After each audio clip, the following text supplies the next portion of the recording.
Hello बच्चों, स्वागत है आपका हमारे यूट्यूब चैनल स्टडी टाइम में। तो बच्चों, आज का टॉपिक है हमारा एसिड बेसिस एंड सॉल्ट्स। ठीक है बच्चों, केमिकल रिएक्शन चैप्टर हमने शुरू किया हुआ साइंस का क्लास 10th का।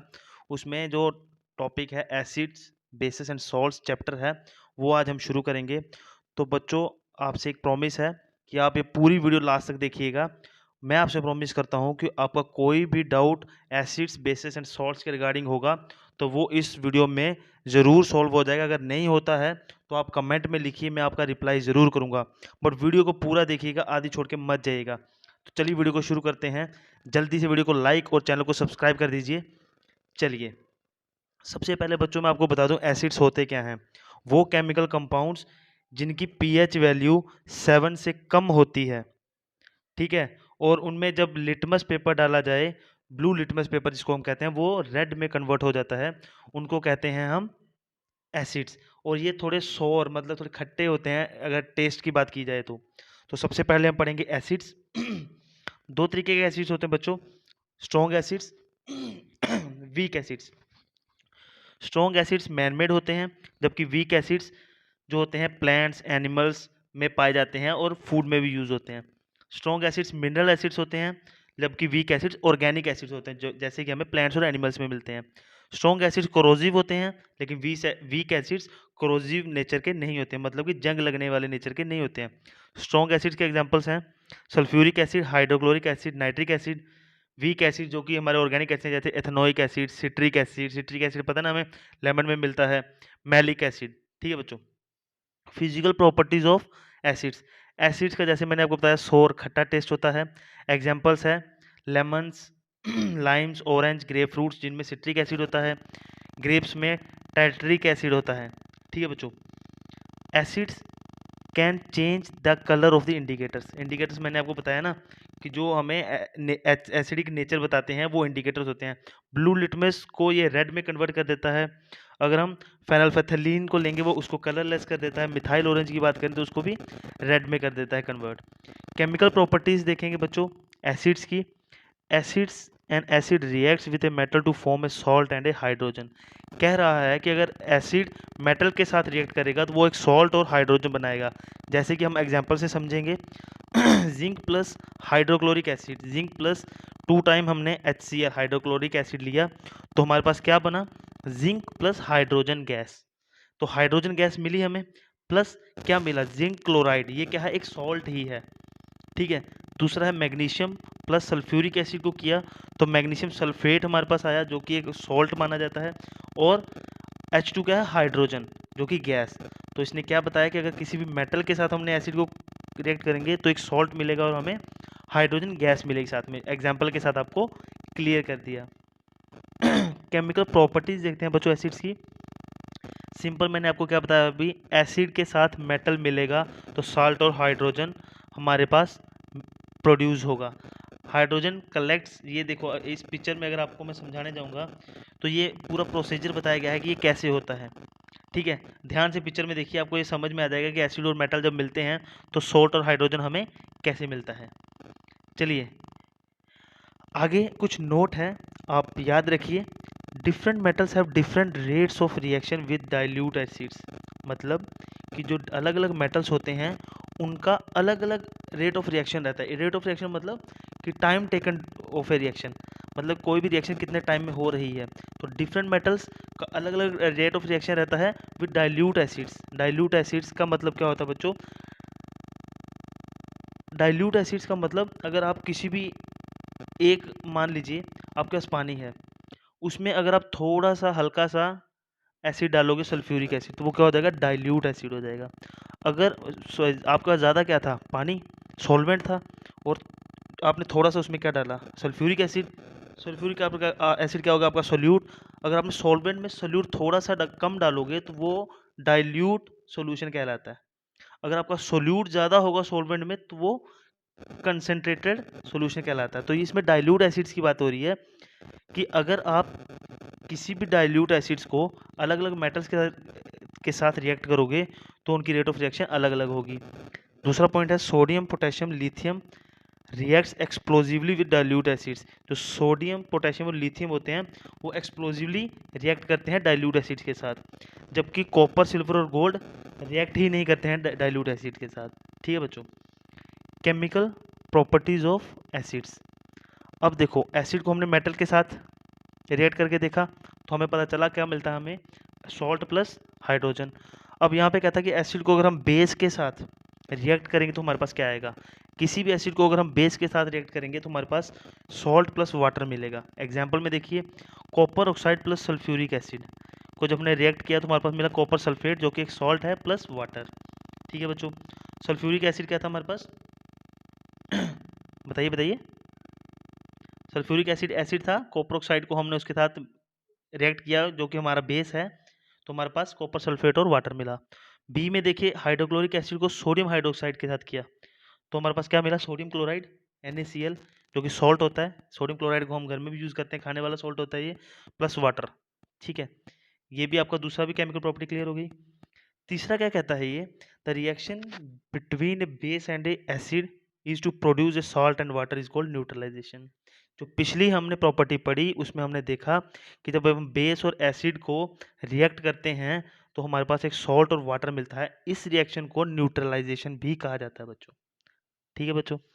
थर्ड केमिकल प्रॉपर्टी आती है इसकी, acid reacts with the carbonate to produce a salt water and carbon dioxide. जब एक एसिड रिएक्ट करता है किसी कार्बोनेट के साथ तो वो क्या क्या बनाता है, सॉल्ट बनाता है, वाटर बनाता है और कार्बन डाइऑक्साइड बनाता है। एग्जाम्पल के साथ देख लीजिए, मैग्नीशियम कार्बोनेट को जब हमने हाइड्रोक्लोरिक एसिड के साथ रिएक्ट किया तो हमारे पास आया मैग्नीशियम क्लोराइड जो कि एक सॉल्ट है, प्लस वाटर मिला हमें, प्लस कार्बन डाइऑक्साइड मिली। ये रिएक्शन करके मैंने आपको दिखाया। ठीक है बच्चों, आगे चलेंगे हम। कार्बोनेट प्लस एसिड हमें क्या देता है, salt plus water plus carbon dioxide जो कि हमने पीछे बताया। और इसी में क्या होता है लास्ट में वाइट प्रेसिपिटेट्स भी आपको प्रोडक्ट में नीचे बैठे हुए मिलेंगे। वाइट प्रेसिपिटेट्स आप मैंने आपको बताया हुआ है, तो छोटे छोटे कण रह जाते हैं ना नीचे, तो किसी भी रिएक्शन में उसको कहते हैं प्रेसिपिटेट्स। एसिड्स की प्रॉपर्टीज देख लेते हैं। एसिड का सोर टेस्ट होता है, इंडिकेटर्स के कलर चेंज कर देते हैं। एसिड प्लस मेटल करेंगे तो सॉल्ट प्लस हाइड्रोजन मिलेगा, एसिड प्लस बेस करेंगे सॉल्ट प्लस वाटर मिलेगा, एसिड प्लस कार्बोनेट करेंगे तो salt plus water plus carbon dioxide हमें मिलेगी। ये हमने पीछे अभी पढ़ा बच्चों। अब हम उसकी प्रॉपर्टीज को एक्सप्लेन करते हैं। When an acid dissolves in water it undergoes ionisation. जब भी हम किसी एसिड को वाटर में डिजोल्व करते हैं तो उसकी आयोनाइजेशन होती है। H plus ions and the corresponding acid polyatomic ions are formed. कौन से हमारे आयंस बनते हैं, एक तो H पॉजिटिव आयंस बनते हैं और जो भी हमने कॉरस्पॉन्डिंग एसिड लिया हुआ है उसके पॉलीएटॉमिक आयंस फॉर्म होते हैं। जो properties of acids are due to the presence of hydrogen ions. जो एसिड की प्रॉपर्टीज होती है ना वो एक्चुअली होती किसकी वजह से, जो हाइड्रोजन आयंस उसमें प्रेजेंट होते हैं उन्हीं की वजह से एसिड की प्रॉपर्टीज लाई करती हैं। हाइड्रोजन आयंस एंड एसिड्स, ये ध्यान से देखिए बच्चों। सिट्रिक एसिड प्लस वाटर करेंगे तो हमारे पास H प्लस आयन मिलता है प्लस सिट्रेट आयंस मिलते हैं हमें। सल्फ्यूरिक एसिड प्लस वाटर करेंगे H प्लस आयन तो मिलेगा ही प्लस सल्फेट आयन मिलेंगे। हाइड्रोक्लोरिक एसिड प्लस वाटर करेंगे तो H प्लस आयन तो मिलेगा ही प्लस क्लोराइड आयंस भी मिलेंगे हमें। ठीक है बच्चों। तो नीचे वही जो मैंने आपको पहले बताया, जब एसिड को डिजोल्व किया जाता है वाटर में तो H प्लस आयंस बनते ही हैं। देखिए हमने ऊपर क्या किया, एसिड्स को वाटर में डिजोल्व किया तो H प्लस आयन तो बनेंगे ही। ठीक है बच्चों। Hydrogen ions and acids. N acid is a substance that produces hydrogen ions in water. Acid एक ऐसा सब्सटेंस है जो हाइड्रोजन आयंस को प्रोड्यूस करता है पानी के अंदर मिलने के बाद। ये चीज़ हमने अभी पीछे पढ़ी, ये सब चीज़ें रिवाइज हो रही हैं। ठीक है बच्चों। Strength of acids, strong acids and weak acids. ठीक है, एसिडिक नेचर देखते हैं इनकी। All the acidic molecules ionise to become ions. ठीक है बच्चों, जितने भी एसिड के मॉलिक्यूल्स होते हैं वो आयनाइज होते हैं किसके लिए, नए नए आयंस बनाने के लिए। लेकिन वीक एसिड में ऐसा कुछ नहीं होता, मोस्टली जो मॉलिक्यूल्स रहते हैं वो अनचेंज्ड ही रहते हैं। Some uses of acids, acids के कम कुछ यूजेस देख लेते हैं। हाइड्रोक्लोरिक एसिड किसके लिए यूज होता है, मेटल सरफेसेस को क्लीन करने के लिए बिफोर दे आर पेंटेड और कोटेड। हम देखते हैं ना कई बार हम लोग किसी मेटल्स को पेंट वेंट करने से पहले उनकी क्लीनिंग के लिए यूज करते हैं। सल्फ्यूरिक एसिड कार बैटरीज में मेनली सल्फ्यूरिक एसिड बैटरीज में यूज होता है, फर्टिलाइजर और प्लास्टिक्स के लिए। निट्रिक एसिड यूज होता है फर्टिलाइजर्स और एक्सप्लोजिव्स बनाने के लिए। इथेनोइक एसिड यूज होता है फूड और कुकिंग को प्रिजर्व करने के लिए, जो आपने लेज चिप्स कुरकुरे खाते हैं ना, उनमें जो हवा भरी रहती है, वो फूड और पैकेजिंग को प्रिजर्व करने के लिए। सिट्रिक एसिड हेल्थ सॉल्ट्स के लिए बनाने के लिए, हेल्थ सॉल्ट्स के लिए बनाया जाता है। नेक्स्ट हमारा सबसे इम्पोर्टेंट, नेक्स्ट इम्पोर्टेंट, सब वैसे इम्पोर्टेंट तो सभी है, एसिड्स पढ़ लिया, पढ़ेंगे हम बेसिस एंड अल्कलीज। बेसिस के बारे में सबसे पहले देख लो, बेसिस में क्या होता है, aqueous ammonia, metal oxides and metal hydroxides. Example copper oxide, zinc oxide, magnesium oxide, sodium oxide, zinc hydroxide, potassium hydroxide. Basis की डेफिनेशन देखी जाएगी तो बच्चों, जिसकी पीएच वैल्यू 7 से ज़्यादा होती है और जो ब्लू लिटमस पेपर को पर्पल में कन्वर्ट कर देते हैं, उनको कहते हैं हम बेसिस। ठीक है बच्चों, नीचे अल्कलीज दिया हुआ है, it is consist of aqueous ammonia, metal hydroxides which are soluble in water, example calcium hydroxide, sodium hydroxide, potassium hydroxide. Bases और alkalis, all alkalis are bases but not all bases are alkalis। इसका मतलब क्या बच्चों, सारे alkalis जो हैं वो base होते हैं, लेकिन सभी बेस जो होते हैं वो अल्कली नहीं होते। कैसे, आगे पढ़ेंगे हम।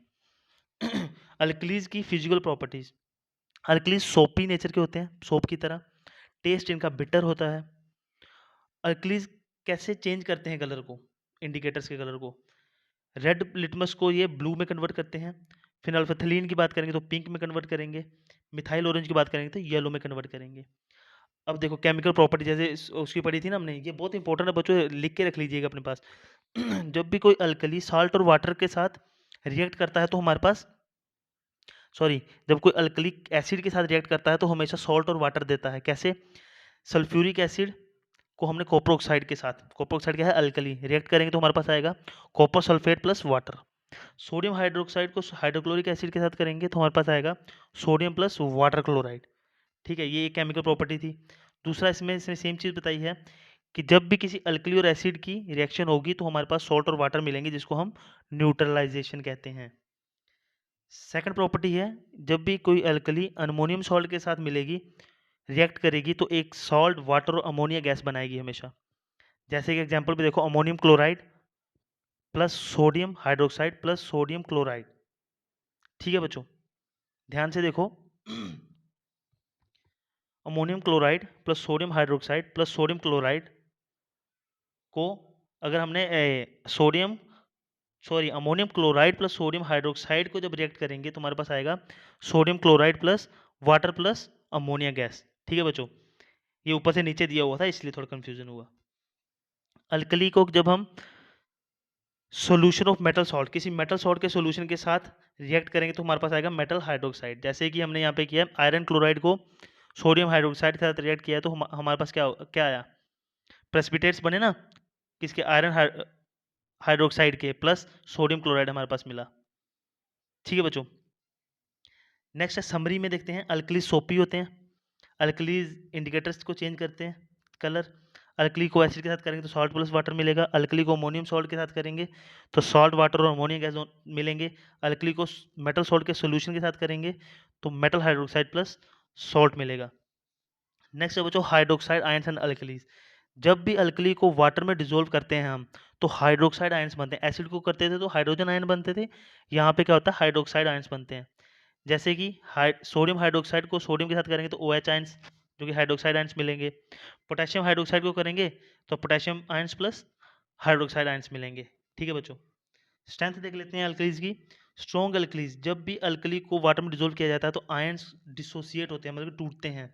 वीक अल्कलीज में कुछ नहीं होता, मोस्टली मॉलिक्यूल्स अनचेंज रहते हैं।